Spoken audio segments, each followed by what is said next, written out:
Halo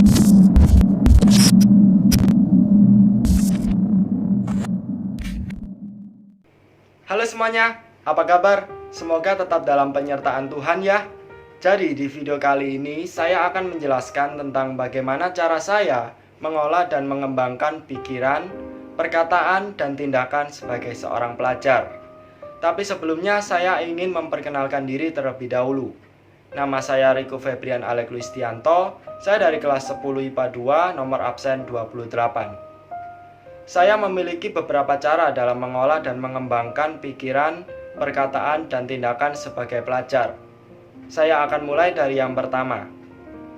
Cara saya yang pertama adalah mengenali diri saya secara mendalam. Maksudnya bagaimana?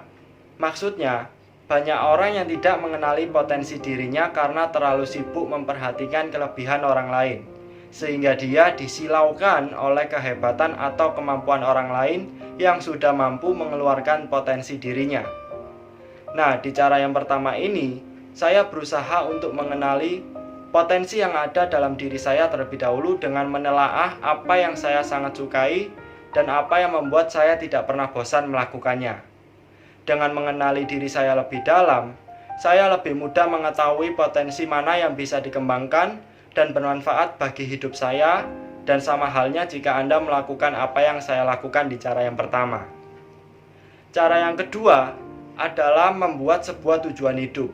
Karena menurut saya, hidup tak akan pernah bermakna jika tidak punya tujuan atau sasaran.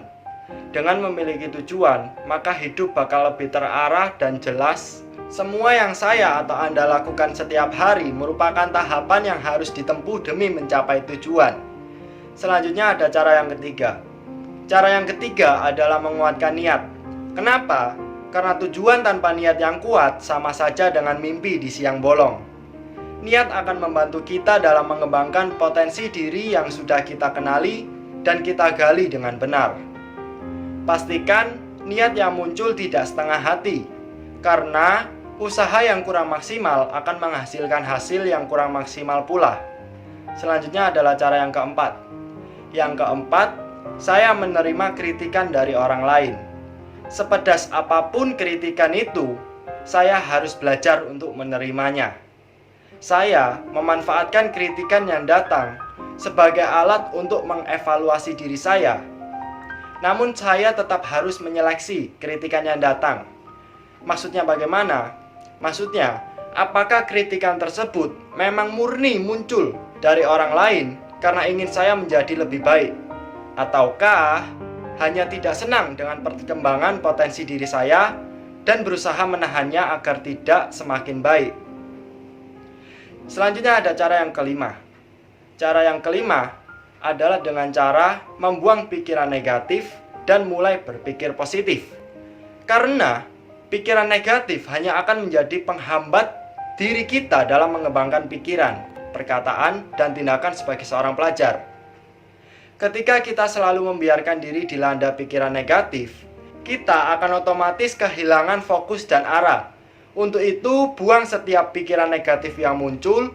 Dengan demikian, kita bisa terjaga untuk tetap fokus dalam pengembangan potensi diri demi menggapai tujuan hidup.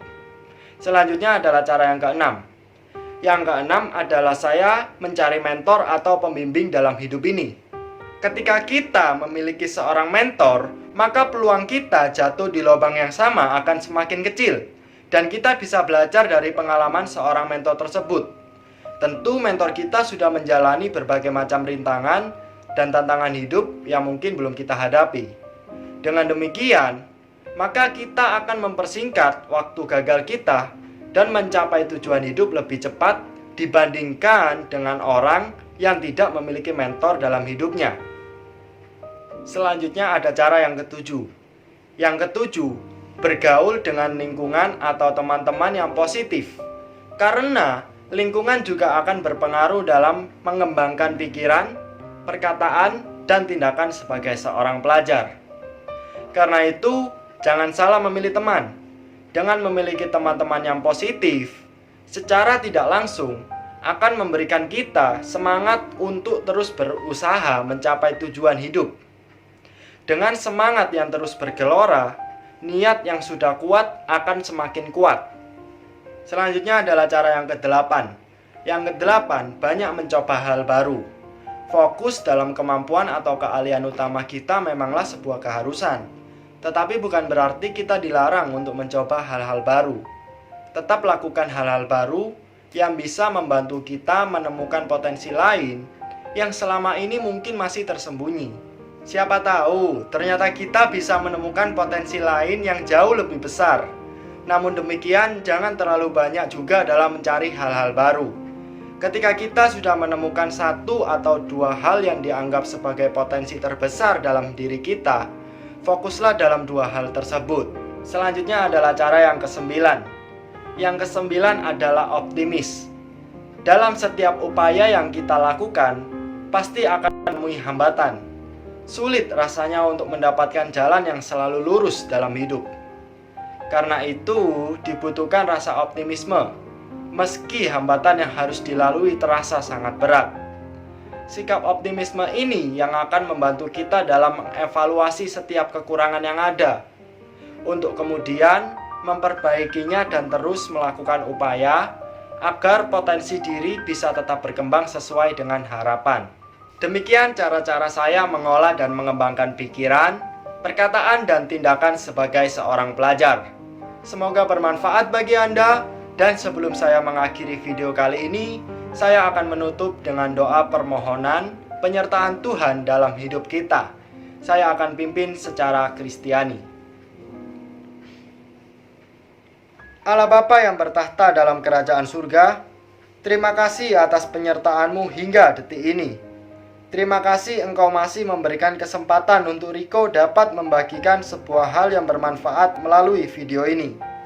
Terima kasih Engkau masih memberikan kesehatan bagi kami. Terima kasih Engkau masih menyertai hidup kami.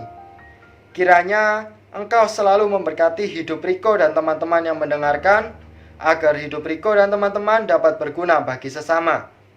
Kiranya Engkau menghindarkan kami dari segala malapetaka, menghindarkan kami dari virus corona. Bimbinglah kami selalu agar kami tetap berada di jalan yang benar dan sesuai dengan rencana-Mu.